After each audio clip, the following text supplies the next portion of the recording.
Good afternoon বন্ধুরা, শুভ দুপুর। আমি সঙ্গীতা। আমি আমার ব্লগ নিয়ে আবার আপনাদের কাছে আমি চলে এসেছি। আপনারা কেমন আছেন?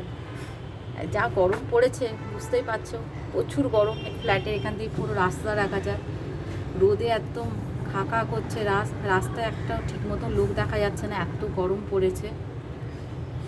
এরকম উপর দিয়ে মেট্রো লাইনটা গেছে। যখন মেট্রোটা চলে না বন্ধুরা, খুব ভাল লাগে জানো তো। যখন স্টেশনে আসে, যোগা স্টেশনে, আর ওখান থেকে যখন মাঝেরহাটের দিকে যায়, ভারী সুন্দর লাগে। এই দেখো কি সুন্দর না? এই দেখো আমার এক তুলসী মঞ্চ, এখানে আমি প্রতিদিন জল ঢালি, ধূপকাঠি দিই। কী করবো বলো, আমাদের একটা ফ্ল্যাট, যে ফ্ল্যাটে আমাকে সব কিছু রাখতে হয়, ভালো লাগে। এই যে এখন টিভি দেখা চলছে,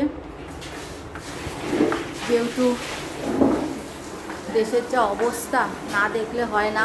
কাশ্মীরে কি অবস্থা দেখো বন্ধুরা, মানে দেখে ভয় লাগে যে কি করে ওইসব জায়গায় আমরা ঘুরতে যাব।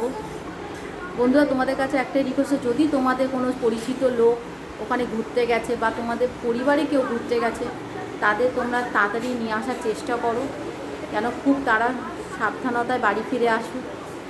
খুবই খারাপ লাগছে শুনে যে এরকম দেশে চলছে। এই সারাক্ষণ ঘরে টিভি চলছে, খবর চলছে আমাদের, মানে এখন ঘুরতে যাওয়াটা যেন খুব ডিফিকাল্ট হয়ে গেছে ঘরের বাইরে। আমরা ভাবতাম কাশ্মীর ভূস্বর্গ, কিন্তু ভূস্বর্গের জায়গায় এখন ডেঞ্জার জায়গায় এসে দাঁড়াচ্ছে।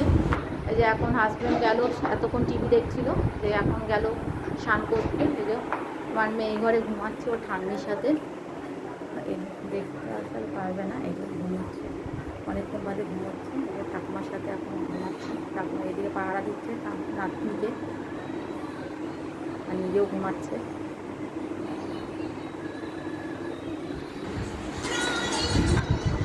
যে আজকে আমাদের লাঞ্চ মেনু চলছে, হয়েছে স্বামীর হাতে সুন্দর মাগুর মাছের ঝোল। যেহেতু আমার পেটটা অনেক দিন ধরে খারাপ যাচ্ছে, তাই হাজব্যান্ডকে বললাম যে এরকম একটা ঝোল বানাও। ও এই ঝোলটা খুব ভালো বানায়। আর সাথে আছে গরমের সব থেকে স্পেশাল ডিশ আমের ডাল, আছে শাক ভাজা, এখানে ভাত টকবক টকবক করে ফুটছে, এখনও হয়ে ওঠেনি। আর এখানে কালকের কিছু মাছের তরকারি, সবজি তরকারি আছে, যেমন পোস্ত শাঁসনাটা দিয়ে। শাঁসনাটা খাওয়া খুব ভালো বন্ধুরা, অবশ্যই তোমরা খেও, কারণ শাঁসনাটার অনেক গুণ। এই যে শোল মাছের সর্ষে দিয়ে ঝাল, আর এখানে আছে শুক্তো। সবই গরমের ডিশ হয়েছে আজকে, আর কালকেরও কিছু ছিল। এই হচ্ছে বন্ধুরা আজকের মেনু ছিল। যাই হোক বন্ধুরা, তোমাদের কাছে একটাই রিকোয়েস্ট করব, সবাই সাবধানে থেকো, ভালো থেকো। আর ঘুরতে যাওয়ার আগে অবশ্যই সব দিক ভেবে জেনে তারপরেই তোমরা এগো।